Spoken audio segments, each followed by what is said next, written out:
10-second history lesson, right? 1998 TED conference. GoTo.com launched the first search advertising platform. That was 12 years ago.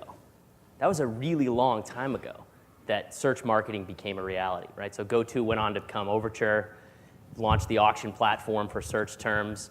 Were acquired, Google came in, refined the process, blah, blah. It's all history from there, right? So, and now we have Google, right? So thank God for search marketing, right? So this was the first truly measurable media, right? So directly measurable, where we could spend $1 and see what happens, actually see an action, see a conversion take place, watch those clicks, track them all the way through the process, right?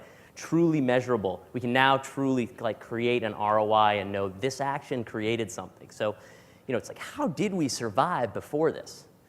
So the challenge that we've got now is that 12 years in, we've kind of gone a little overboard, right? So search has become, we're really good at this, spend, measure, optimize, spend, measure, optimize, spend, measure, optimize, and we've got this direct response blinders on.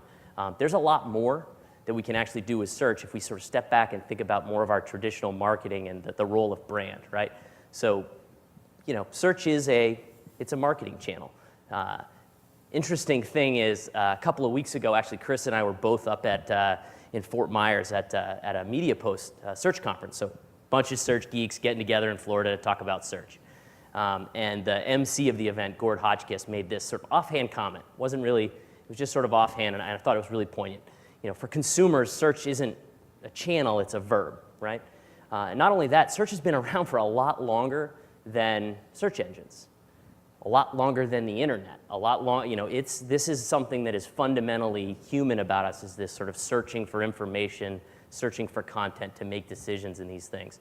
So if we think about it in a different way than this sort of truly direct response, spend, measure, and optimize, there's different ways to think about it. And if you think about that sort of verb aspect of search and the sort of the full process of where it's involved. So this is some quick data. Can't do a complete presentation, even if it's only 4 or 5 minutes without showing data. At least one data point. I've got 12. So anyways, the big picture here, right? So this is actually some data from a study we did with Google last year on a webinar on travel bookings. So looking at basically travel bookings in general. So we're combining airlines, hotels, lots of travel data, and looking at converters, people who convert, and all of their search activity leading up to that for the few months leading up to that. And most of you guys that are tracking conversions and stuff in search are typically not using more than a 30-day cookie, and some of you even less than that. It's very heavy direct response. But the reality is, big picture here, tons and tons of search activity by these converters way out, 1, 2, even 6 months out from conversion, we're seeing people searching for this types of information. Some of them are clicking through, and some of this is actually not clicking through. The other thing, when you break this down, the blue and the gray bars here are branded versus non-branded searches.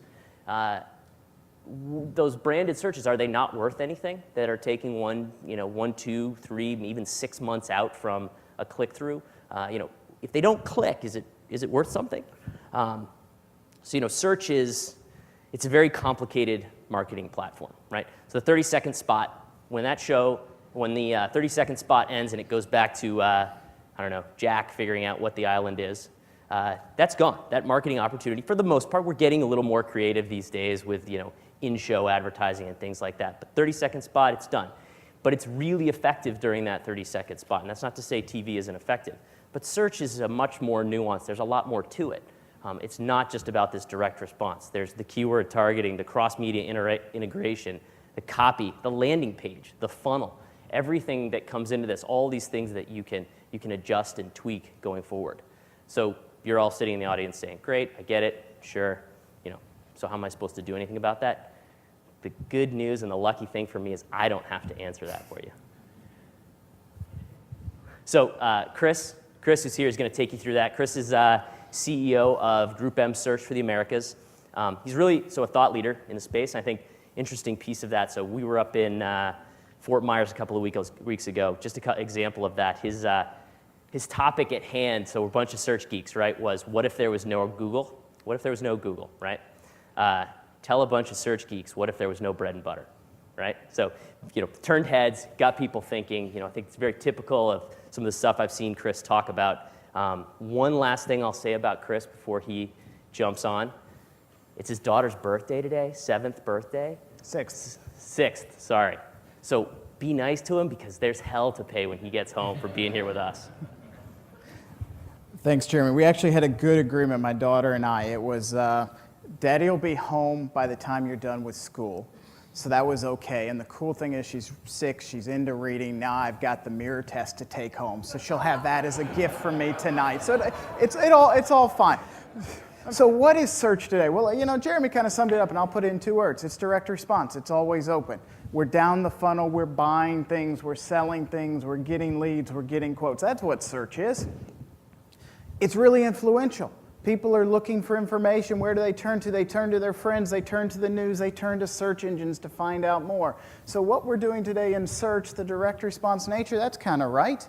They come in looking for us. They already know by and large who we are. It seems like some Atlas research tells us they're doing navigational searches, and our job in some ways is to make sure we get them pointed in the right direction. But Yahoo did a study that says, well, maybe that's not entirely so. When our brands aren't present in that direct response nature, so when we start to get cute and we start to think, well, maybe I don't have to buy it. Well, what Yahoo started to find is that the difference between when you're not there for your own brand and when you are there starts to be a pretty significant difference in the click-through rate they see on the results page. So for those of you who go, yeah, search is direct response, we get good return, but you know what? I don't want to buy my brand name. I don't want to spend money for people to find me. Well, the answer is, and I'll show you some more data in a bit, the answer is if we're not there, somebody else is going to take advantage of that, or they're going to do other searches because people expect to find you there.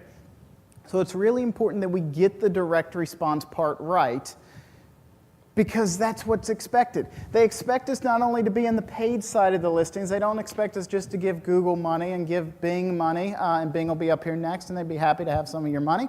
But they expect for us to show up in the organic results, the optimization of your website. I mean, what Shane was talking about and Steve were talking about with Alaska and optimizing and multivariate testing, so much of that traffic's coming in from the organic side of the house that you really need to think about how you're optimizing your website. So we do a lot of these presentations and we talk about search and we talk about measurability, but we can't forget the importance that assets play in this, and we'll revisit that in a bit.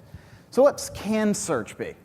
Well, search can be a way to help people who know they want to find something figure out that you've got the something they want most. So how do we do that?